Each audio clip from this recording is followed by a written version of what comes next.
আমি অন্তর্বর্তী সরকারের প্রধান এবং তার সাথে যুক্ত যারা তাদের সবাইকে অন্তর্বর্তী সরকারের টেক্সট বুক ডেফিনেশনটা পড়তে বলবো।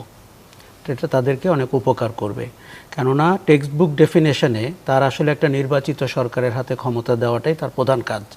এখন ধরে নিলাম হাসিনার 16 বছরের খারাপ শাসন ছিল, গণ অভ্যুত্থান হয়েছে, নতুন একটি দলের উদ্ভব হয়েছে, দক্ষিণপন্থীদের বিকাশ হয়েছে, এইগুলো কি অন্তর্বর্তী সরকারের কনসিডারেশনের বিষয়? দেখুন, আপনি যদি মডারেটর হন, আপনাকে ভিন্ন মতের 3-4জন মানুষকে ডিল করে অনুষ্ঠানকে শেষ করতে হয় না? অন্তর্বর্তী সরকারের শুরু থেকেই তার উদ্দেশ্য এবং লক্ষ্যের একটি গলদ আমরা দেখতে পাচ্ছি। তারা তাদের ক্ষমতার চেয়ে আরও বেশি ক্ষমতাকে তারা বাস্তবায়ন করবে বলে মনে করছেন। কেন বা তাকে এই ম্যান্ডেট কে দিয়েছে আমি জানি না। এবং দেখুন, আমরা প্রায় অতীতে আমাদের যত তত্ত্বাবধায়ক অন্তর্বর্তী সরকার হয়েছিল তারা কখনো সমস্ত রাজনৈতিক দলের সমর্থন পায়নি। এই সরকার সেটি পেয়েছিল, কিন্তু তার পরিণতির দিকে আমরা যখন তাকাই তখন দেখতে পাচ্ছি যে এই বিতর্কগুলো তারা উস্কে দিচ্ছেন। নির্বাচন নিয়ে যত অনিশ্চয়তা, সব কিছুর জন্য 80% দায়ী অন্তর্বর্তী সরকার। অন্তর্বর্তী সরকার একটি তারিখ ঘোষণা করতে পারেন না কেন? উনি কি তারিখ উৎপাদন করবেন? তারিখ ঘোষণা করার সাথে তার সমস্যা কোথায়? এখন দেখুন, তার প্রেস অফিস এবং তার অনেক উপদেষ্টারা বারবার ডিসেম্বর থেকে জুন বলতে থাকেন। তারপরে তারাই তো এপ্রিলের কথা বলেছিলেন, তারপরে লন্ডনের পরে তারাই তো ফেব্রুয়ারির কথা বলেছেন। কাজে আজকে যদি মানুষ হতাশ হয়, অনিশ্চিত মনে করে, তাকে আপনি কোনো দোষ দিতে পারবেন না। সরকারটিকে এর দায় নিতে হবে। এবং আমি আপনাকে আজকে বলে যাচ্ছি, এই সরকার নিজস্ব মতলবে অনেককে কাখে কোলে যাকেই নিচ্ছে, তাকে আপনার সময় দিতে গিয়ে যদি নির্বাচন বিলম্বিত করতে হয়, এই নির্বাচন করার অবস্থায় তারা নাও থাকতে পারেন। দেশের পরিস্থিতি এমন খারাপ হতে পারে। আপনি গোপালগঞ্জের কথা বারবার জিজ্ঞেস করছিলেন, পুরো দায় সরকারের। রক্তপাতহীন গোপালগঞ্জ হতে পারত। এই রক্তপাত কাকে সাহায্য করলো? আওয়ামী লীগকে, ভারতকে। তারা 4টি লাশ, 5টি লাশকে এখন 300টি লাশে রূপান্তরিত করেছে। কেন নৌবাহিনী নদীতে টহল দিচ্ছে তার একটা ব্যাখ্যা দাঁড় করিয়েছে। এই যে স্বরাষ্ট্র উপদেষ্টা যে কমিটি গঠন করা হয়েছে, এটি অত্যন্ত অগ্রহণযোগ্য। এটি হাসিনা আমলের কমিটি গঠনের নজির। এই সরকারটি পতিত সরকারের মতো করে দেশ শাসন করার চেষ্টা করছেন। এই কমিটিতে তাদের রাখা উচিত ছিল যারা দলনিরপেক্ষ বা সরকার নিরপেক্ষভাবে, যেই বাহিনী গুলি চালিয়েছে সেই বাহিনী তো বলবেই যে আমি আত্মরক্ষার্থে গুলি চালিয়েছি। আপনি এই গল্প পড়েননি? আমাদের ক্রসফায়ারের আত্মরক্ষা, র্যাবের আত্মরক্ষা, ডিজিএফআইয়ের আত্মরক্ষা। এই সরকার এই প্রেসক্রিপশন খাচ্ছে যে তাদের আত্মরক্ষার্থে 4জন নাগরিককে গুলি করা হয়েছে। তারা যদি আপনার জুলুমবাজও হয়ে থাকে, তার উপরে আপনি নতুন করে জুলুম করতে পারবেন না। এই সরকারের অনেক লোক কিন্তু সুশীল সমাজের অংশ ছিলেন, নাগরিক সমাজের অংশ ছিলেন, মানবাধিকার কর্মী ছিলেন। তাদের এখনকার কাজকর্মে আমরা তার কোনো পরিচয় দেখতে পাই না। এখন গোপালগঞ্জ যেটা তারা তৈরি করেছেন, যেই সরকার গোপালগঞ্জের মতো ছোট একটি জেলাকে নিয়ন্ত্রণ করতে পারে না, সে কি করে 64টি জেলায় আইন শৃঙ্খলা নিয়ন্ত্রণ করে নির্বাচন দিতে পারবেন? দেখুন, আমি মনে করি রাজনৈতিক ঐক্যমত্য অবশ্যই জরুরি, কিন্তু আপনি যখন মডারেটর, আপনাকে কিন্তু অনেক কিছুর কল নিতেই হবে। আপনি কল না নিয়ে শুধু বিতর্ককে উস্কে দিবেন এবং ভিন্নতাকে ছড়িয়ে দিবেন, সরকারটির আচরণ হচ্ছে তাই।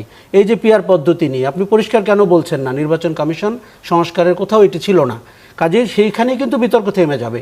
অনেকেই স্বপ্ন দেখছেন পিআর করে তারা ক্ষমতায় চলে যাবেন। আপনাকে তো দেখুন, সরকারটির যেটা মূল সমস্যা, এক্সপেকটেশন ম্যানেজমেন্টে তারা ফেল করছে। আর নির্বাচনের তারিখ কবে হবে এটি কি সরকারের মালিকানাধীন কোনো বিষয়? তার আচরণে কেন আমাদের সন্দেহ হচ্ছে যে এই সরকারের মতলব হচ্ছে দীর্ঘস্থায়ী হওয়া? তা এই সরকারের মতলব হচ্ছে যে কেউ একজন হাতের 5 আঙ্গুল দেখালে বলে ফেলে যে আমরা 5 বছর থাকবো। এবং একজন বলে ফেলেছে যে আমরা তো নির্বাচিত, এক উপদেষ্টা বলেছেন এক অনুষ্ঠানে। অদ্ভুত সব কাণ্ড কারখানা। দেখুন, তারা কি করে নির্বাচিত হয়েছেন বা উপদেষ্টা হয়েছেন উই ডোন্ট নো। বাট এখন প্রশ্ন করতে বাধ্য হচ্ছি যে তারা আসলে আমাদের গণ অভ্যুত্থানের স্পিরিটকে বা আমাদের সম্ভাবনাকে কতটা ডিরেল করতে পারেন। এই সরকার তার সবচেয়ে বড় উদাহরণ। দেখুন, অতীতে তত্ত্বাবধায়ক সরকাররা 3 মাস ছিল, তখন কিন্তু রাজনৈতিক প্রতিদ্বন্দ্বিতা আরও দুর্বার ছিল, কারণ একটি দল ক্ষমতা থেকে বিচ্যুত হতো, একটি দল ক্ষমতায় যাবে। গত 3-4টি তত্ত্বাবধায়ক ওই পরিস্থিতিতে তারা নির্বাচন করেছে না, 90 দিনের মধ্যে নির্বাচন করেছে না। 11 মাসে এই সরকার যা পরিবর্তন করেছে আমলাতন্ত্রে কিংবা পুলিশে, আসলে কিছুই করেনি। সেই লতিফুর রহমানের সরকার তো প্রথম দিনেই করেছেন। তাদের চোখে কি সেই নজিরগুলো নাই? আপনাকে পরিষ্কার খেয়াল রাখতে কিন্তু হবে। 90 দিনে তো তারা সেটি ওই সরকারের এজেন্ডা এবং এই সরকারের এজেন্ডা কিছুটা ভিন্ন ছিল। অফকোর্স ভিন্ন ছিল, কিন্তু এজেন্ডা যদি আপনি নিজে তারা এসেছেন শুধু নির্বাচন, আরেকটি সুষ্ঠু নির্বাচন করার জন্য, কিন্তু এই সরকার এসেছিলেন একটি সংস্কারের এজেন্ডা। এই সংস্কার এই সরকারকে কে করতে বলেছে? সংস্কার কোথায় লেখা ছিল জুলাই আগস্টে?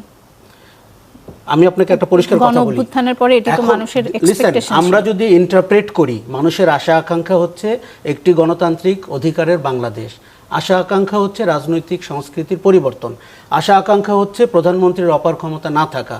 তারপরে যে কমিশনগুলো হয়েছে সংস্কার নামে গত 6 মাস 8 মাস ধরে যে কাণ্ড কারখানা ঘটছে, আমি আপনাকে লিখে দিচ্ছি, এর কোনো পরিণতি আপনি দেখতে পাবেন না। 2007-8 সরকার যেভাবে পালিয়ে গেল আওয়ামী লীগের হাতে কোনো রকমের ক্ষমতা দিয়ে, এই সরকারের পরিণতি তার থেকেও খারাপ হতে পারে। দেখুন, আপনি যখন অভ্যন্তরে নিজস্ব মতলব তৈরি করেন এবং কোথাও কোথাও আপনার ক্ষমতার বাইরে অনেক কিছু পাওয়ার চেষ্টা করেন, সমাজের অনেক, দেখুন আমাদের অসঙ্গতির তো কোনো শেষ নাই। এই সরকারের কি দায়িত্ব এই অসঙ্গতিগুলো দূর করা? এই যে বিবদমান রাজনৈতিক অস্থিরতা, এর জন্য এই সরকার দায়ী। এই সরকার এনসিপিকে গোপালগঞ্জে যাওয়ার অনুমতি কেন দিয়েছে? এখন এনসিপির যে কোনো জনসভায় রাষ্ট্রীয় অর্থ কত খরচ হয় সরকারটির বলতে অসুবিধা কি? এটি আমরা জানতে চাই। অন্য রাজনৈতিক দলগুলো লেভেল প্লেইং ফিল্ড নাই, এই অভিযোগ যদি তোলে সরকার কোনোভাবেই এর দায় এড়াতে পারবে না। তাদের 2জন লোক এখনও উপদেষ্টা হয়ে আছেন, এটি কিংস পার্টি না তো কি? কাজেই আপনি যখন দেখুন, এদেরকে কিন্তু আমরা সম্ভাবনাময় মনে করতাম, সরকারটির কারণে এদের সম্ভাবনা এবং এদের কারো কারো ব্যক্তির কমেন্টের কারণে এই যে নাসিরউদ্দিন পাটোয়ারির মতো লোক কোত্থেকে এসছেন উই ডোন্ট নো, বাট যেভাবে একজন বিএনপি নেতা সম্পর্কে মন্তব্য করছেন, গভর্নমেন্টটা পুরো অনিশ্চয়তার জন্য দায়ী হবে ইতিহাসের কাছে। রুমিন ফারহানা, আপনার কাছে একটু যেতে চাই। আপনি তো জানেন যে গোপালগঞ্জের ঘটনার পরপরই আবার কক্সবাজারের চকরিয়ায় দলীয় কর্মসূচিতে একটা বাধা দেওয়ার ঘটনা ঘটেছে এবং অস্থায়ী মঞ্চ ভাঙচুরের ঘটনা ঘটেছে, যেটার কারণে বিএনপিকে দায়ী করছে এনসিপি। এবং এটি যেই আশরাফ কায়সার যেটি বলছিলেন যে যেই ঘটনা ধরে সেটির সূত্রপাত, সেটি হচ্ছে কক্সবাজারের সমাবেশে এনসিপি নেতা নাসিরউদ্দিন পাটোয়ারি বিএনপির স্থায়ী কমিটির সদস্য সালাউদ্দিন আহমেদকে কক্সবাজারের নব্য গডফাদার বলে আখ্যা দিয়েছেন এবং তারপরে এই ঘটনাটি ঘটেছে। এখন একজন অনলাইন অ্যাক্টিভিস্ট তার ফেসবুক স্ট্যাটাসে একটি প্রশ্ন রেখেছেন, আমি যদি প্রশ্নটি আপনাকে করতে চাই সংক্ষেপে, সেটি হচ্ছে যে হাসিনার 15 বছরে চকরিয়াতে আওয়ামী লীগের বিরুদ্ধে একটা প্রতিবাদ হয়েছে এমন প্রমাণ কেউ দিতে পারবে না। চকরিয়া সম্পর্কে আমার অভিজ্ঞতা 2001 সাল থেকে, এমনকি 2 সালাউদ্দিনের নির্বাচনে আমি দায়িত্ব পালন করেছি। আজকে কক্সবাজারের চকরিয়ায় এত বিএনপি কোথা থেকে এলো? এরা কেন গত 15 বছর অ্যাক্টিভ ছিল না? আপনি এর উত্তরে কি বলবেন? আমি এর উত্তরে বলবো, গোপালগঞ্জে যে ঘটনাটি ঘটানো হয়েছে এবং চকরিয়ায় যে ঘটনাটি ঘটানো হয়েছে এনসিপির তরফ থেকে, এই আমি বিএনপির পার্টটা পরে আসছি, আমি এনসিপিরটা ব্যাখ্যা করি, না হলে বিএনপির ব্যাখ্যা আমি দিতে পারবো না। এই দুটোই ইচ্ছাকৃত। কেন ইচ্ছাকৃত? এর আগেও তো এনসিপি সেই উত্তরবঙ্গ থেকে তাদের সভা সমাবেশ শুরু করেছে। কোথাও তো march to Uttarbanga, march to Rangpur, march to Dinajpur, march to Gaibandha করে নাই। মার্চ টু গোপালগঞ্জ কেন? দেখেন, মার্চ টু যখন আপনি বলেন তখন কিন্তু অন্য ধরনের একটা দত্তনা তৈরি হয় এবং এই দত্তনাটা আপনি ঠান্ডা মাথায় ভেবে চিন্তে করেছেন এবং তার ফলশ্রুতিতে 5 জন মারা গেছেন, কারো কোনো ময়নাতদন্তের বালাই নাই। পুলিশ এখন মানে হরে দরে সকলকেই গ্রেফতার করার চেষ্টা করছে, সকলেই গ্রেফতার আতঙ্কে ভুগছেন এবং রাজার দলটি ডগ স্কোয়াড নিয়ে এখন বিভিন্ন জায়গায় সভা সমাবেশের প্রস্তুতি নিচ্ছেন। ওখানে গিয়ে আগে কুকুররা সব গিয়ে উপস্থিত থেকে শুকে টুকে দেখে এখানে কোনো রকম গন্ডগোল হওয়ার কোনো আভাস আছে কিনা। তারা যেই ফ্লোরে রুম ভাড়া নিচ্ছেন সেই দুটো ফ্লোরে অন্য কোনো কমন পিপল ঢুকতেও পারবেন না, থাকতেও পারবেন না। এটা তো ভাই সম্রাটের মতন ব্যাপার, তাই না? একটা নিবন্ধনহীন দলকে সম্রাটের ট্রিটমেন্ট দেয়া হচ্ছে। একটা নিবন্ধনহীন দল নিয়ে দেখুন, আমরা 3 জন আজকে মাথার ঘাম ঝরিয়ে আলোচনা করছি। এই মনোযোগটাই তো তাদের পাওয়ার কথা না। পলিটিক্সে এই মনোযোগটা পেতে যেই অভিজ্ঞতা, যেই জনপ্রিয়তা এবং যেই শক্তিমত্তার দল হওয়ার প্রয়োজন, তার কোনোটি এই দলটি নয়। কিন্তু এই দলটিকে নিয়ে আমরা 3 জন যখন এখানে আলোচনা করছি, সরকারের কর্তা ব্যক্তিরা যখন কুকুর বেড়াল পাঠিয়ে ডগ স্কোয়াড দিয়ে কোটি কোটি টাকা, রাষ্ট্রের কোষাগারের কোটি কোটি টাকা তাদের পেছনে ঢেলে তাদের নিরাপত্তা নিশ্চিত করবার জন্য ব্যাকুল হয়ে যাচ্ছেন, তার কারণ কি? তার কারণ তারা কোথাও গিয়ে মার্চ টু গোপালগঞ্জ বলবেন, আবার কোথাও গিয়ে বলবেন এখানে গডফাদার ছিল। এবং আপনি দেখুন তার অডাসিটি, এই 1 বছর আগে এই ছেলে মেয়েগুলোকে আমরা কিন্তু কেউ চিনতামও না, কিন্তু ততদিনে বিএনপির টপ লিডারশিপ থেকে ওয়ার্ড লেভেল পর্যন্ত আমাদের বিরুদ্ধে 60 লক্ষ আসামি করে ফেলা হয়েছে। আমাদের একেবারে মৃত ব্যক্তিও মামলার আসামি, এমন অবস্থা। এর মধ্যে কিন্তু আমাদের কয়েকশো নেতা গুম হয়ে গেছে, অনেকে হত্যাকাণ্ডের শিকার হয়েছে, অনেকে বাবার জানাজা অ্যাটেন্ড করতে পারে নাই, অনেকে আবার হাত পা বেরি ডান্ডা বেরি পড়ে জানাজা অ্যাটেন্ড করেছে। সো আমাদের এই প্রেক্ষাপট রচনাকে আপনি তুচ্ছ করবেন, আমাদের স্ট্যান্ডিং কমিটির একজন অত্যন্ত সম্মানিত নেতা, তার কথা আপনার কি সংবিধান সংশোধন কাউন্সিল না কি একটা নিয়ে আলোচনা হচ্ছে, ঐক্যমত তারাও যেমন আপনাদেরকে তুচ্ছ করছেন, সেরকম আপনিও যখন বলছেন যে এদেরকে তো 1 বছর আগে আমরা চিন্তামই না, তখন তাদেরকেও তুচ্ছ করা হচ্ছে কিনা? কারণ এই যে গণ অভ্যুত্থানটি, সেটি তো তাদের মতো ছেলে মেয়েদের নেতৃত্বে হয়েছে, সেটিও তো আমাদের স্বীকার করে নিতে হবে। সেটি স্বীকার করছি বলেই তো যে দেখেন না 1 ঘন্টা ধরে আলাপ করছি আমরা, কিন্তু কেবলমাত্র যদি তারাই করত এবং এর মধ্যে যদি পলিটিক্যাল পার্টিগুলোর পার্টিসিপেশন না থাকতো, not with the banner, without banner participation না থাকতো। ফর এক্সাম্পল, আশরাফ ভাই আপনার তো মনে আছে 2 তারিখে আপনার আর আমার দেখা হয়েছিল ঝিকাতলায়, আপনি যখন কবি সাহিত্যিকদের যেই সমাবেশ হয়েছিল সেখানে ছিলেন, আবানি মাঠের পাশে। এক্স্যাক্টলি 3 তারিখে তো আপনাদের সকালের মনে থাকার কথা, আমার বাড়ি ভাঙচুর হলো, আমি গিয়ে আপনার শহীদ মিনারের সামনে দাঁড়ালাম, এগুলো তো না মনে থাকার কথা না, এগুলো 1 বছর আগের কথা মাত্র। সো পলিটিক্যাল পার্টিগুলো ছিল না, এটা খুব ভুল। সকল রাজনৈতিক দল ছিল। বিএনপি আনুষ্ঠানিকভাবে এই আন্দোলনে যাবে কি যাবে না সেটি নিয়েও কিন্তু তারা এক ধরনের দ্বিধার মধ্যে ছিল, এবং বিএনপি আমরা যদি সিনিয়র অনেক নেতার বক্তব্যে সেটি আমরা যদি আনুষ্ঠানিক, হ্যাঁ খুব সঠিক, আমরা যদি আনুষ্ঠানিকভাবে যেতাম, যে কারণে আমাকে গিয়ে বলতে হয়েছে যে আমি আমার ব্যক্তিগত ক্যাপাসিটিতে এসেছি। আমি আনুষ্ঠানিকভাবে গেলে ব্রাশ ফায়ার করতে সরকার 2 মিনিট চিন্তা করতেন, এই ব্রাশ ফায়ার শুরু হতো 15 তারিখে। সুতরাং আনুষ্ঠানিকভাবে যাওয়ার উপায় ছিল, কৌশলগত একটা ব্যাপার ছিল, অ্যাবসলিউটলি কৌশলগত একটা ব্যাপার ছিল। আর আমি যে কথাটা আপনি আমাকে থামিয়ে দিলেন, বিএনপির অতি সম্মানিত একজন স্ট্যান্ডিং কমিটির মেম্বারের কথা সংবিধান সংশোধন বা ঐক্যমত কমিশনে আপনার মতের সঙ্গে মিল নাও থাকতে পারে, মত মিল নাও হতে পারে, তাকে আপনি কি করে গডফাদার বলেন? আর আমি যদি তর্কের খাতিরে সকল অভিযোগ সত্য বলে ধরে নিই এনসিপির, তাহলে আপনারা স্পেসিফিক্যালি বলেন কে কোথায় কবে কোন জমি, কার জমি, কার কাছ থেকে কত টাকা, কি টাকা চাঁদা চেয়েছে বলেন। আপনি হাওয়ায় অভিযোগ তো করতে পারেন না, আপনারা তো হাওয়ায় অভিযোগ করতে পারেন না। যদি করেন তাহলে আমাদের বুঝতে হবে যে আপনারা চাইছেন সেখানে একটা গন্ডগোল হোক, এটা তারা চেয়েছে। কারণ এই যে ধরুন চট্টগ্রামে যে একটা ছাত্রদলের চকরিয়ার কথা যেটা আপনি বলছিলেন, সেটা তো হতো না, হয়েছে কারণ বিএনপি চেয়েছে এটা হোক, সেই কারণেই তারা উস্কানিমূলক বক্তব্য দিয়েছে এবং ঘটনা ঘটেছে। সেই কারণে দেখেন আজকে আমি আবার এই নামটা উচ্চারণ করে আপনার সাথে আলোচনা করছি। সো প্রচার, এই প্রসার একটা কথা আছে না, ওনাদের প্রচারণা সেটা নেগেটিভ হোক, পজিটিভ হোক, সমালোচনা হোক, প্রশংসা হোক, দ্যাট ইজ আ প্রচার। সো এই প্রচারটা তারা রাখতে চাইছেন, জারি রাখতে চাইছেন। আমি যদি ধরে নিই যে তারা ফাঁদ পেতেছিলেন, তাহলে বিএনপি সেই ফাঁদে পা দিয়েছিলেন, সেই জন্য এই ঘটনাটি ঘটেছে। দেখুন, ফাঁদ পাতা বা ফাঁদে পা দেয়া যেটাই আপনি বলেন না কেন, পলিটিক্সে এইরকম ঘটনার রিয়াকশন এরকম হবে, এটা খুবই স্বাভাবিক।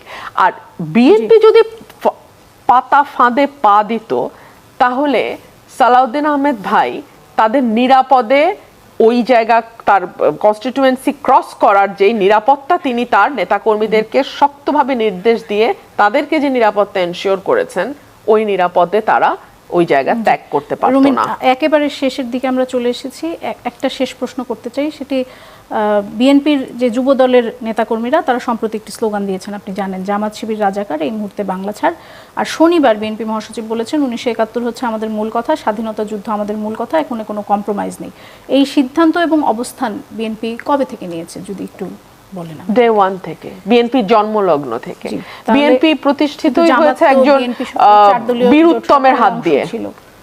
জামাত তো 4 দলীয় জোট সরকারের অংশ ছিল এবং তারা তো যুদ্ধাপরাধের জন্য এখন পর্যন্ত ক্ষমা চায়নি, এবং তারা তো এখন পর্যন্ত সেই অবস্থায় একদম ওই যে রাজনৈতিক কৌশল, যে কৌশলে জামাত একসময় আওয়ামী লীগেরও যুগপৎ আন্দোলনের অংশ ছিল, রাজনীতিতে তো কৌশল আপনাকে নিতে হবে। এই বক্তব্য একটি রাজনৈতিক কৌশল না, না, না, এই কারণেই যে বিএনপি জন্মই হয়েছে একজন বীরুত্তমের হাত দিয়ে।